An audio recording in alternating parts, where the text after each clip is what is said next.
the zipper foot, whether it be zipper or otherwise, with the bottom of the overcast stitching.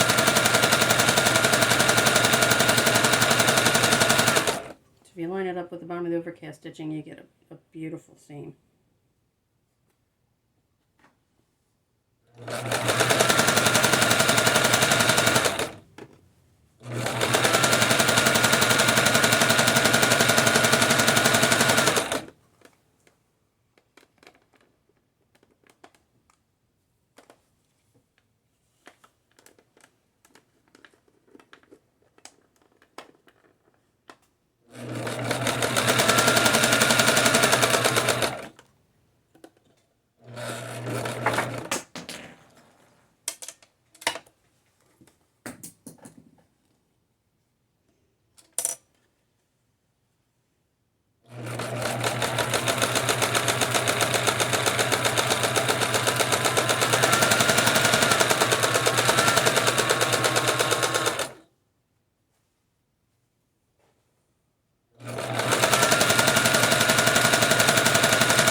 So I can get over that little hump.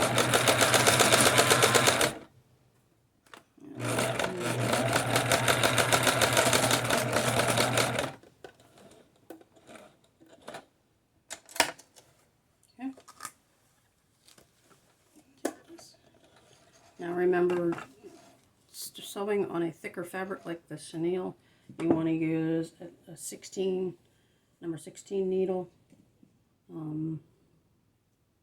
If it's really thick, 18. And if you use a 16, sometimes having a roller foot is a really great thing to have. So I'm just going to take these little threads off here.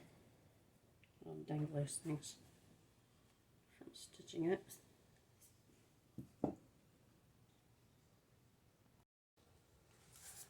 So now we've got our pillow cover done. Stitch all the way around the outside, and the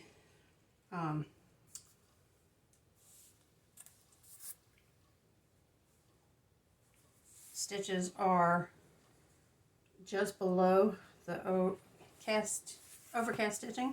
So I'm going to turn this right side out. Now if you don't want that extra fabric in the corners, you just cut it at a diagonal.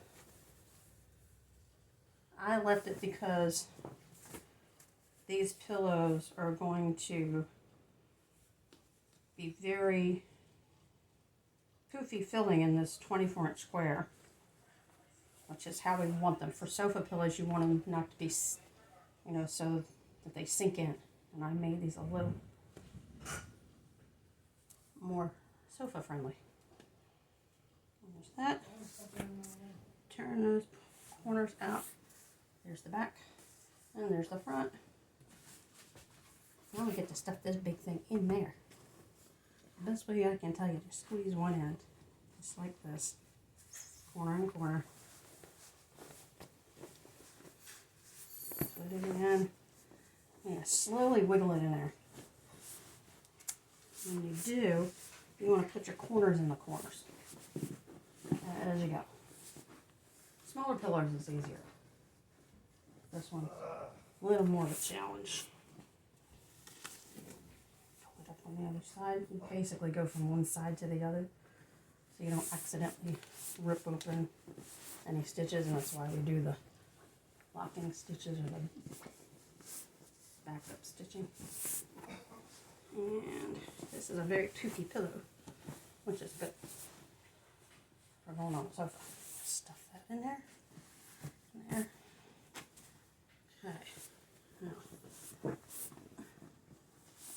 make sure my corners are on the inside. There's a little trick you do to get it to take its proper shape. I'll show you that in a second, because right now it doesn't look like it's in there, but it has to conform. So then you zip it shut, push it down, zip that baby shut, and the corner that I just squeezed into there, I'm going to take it and smack it on the chair a couple of times, flip it over, give it a good punch in the middle, then do it on each side. It helps evenly distribute the polyfill inside.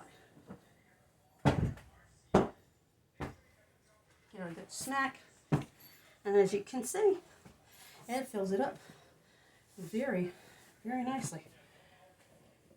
And now I got two. Accidentally, the first video got cut off, so this is part 2. I'll make sure I put part 2 to show you how we finish this pillow off. Hope you try it. It's the easiest way to make a beautiful sofa pillow, throw pillow, any kind of pillow, and be able to take the cover off and wash it if you need to. Especially with these pillow forms, you want to be able to wash the pillow and the cover, and that's way you can do it. Hope you've enjoyed this video. Come back and visit again. I got more. God bless.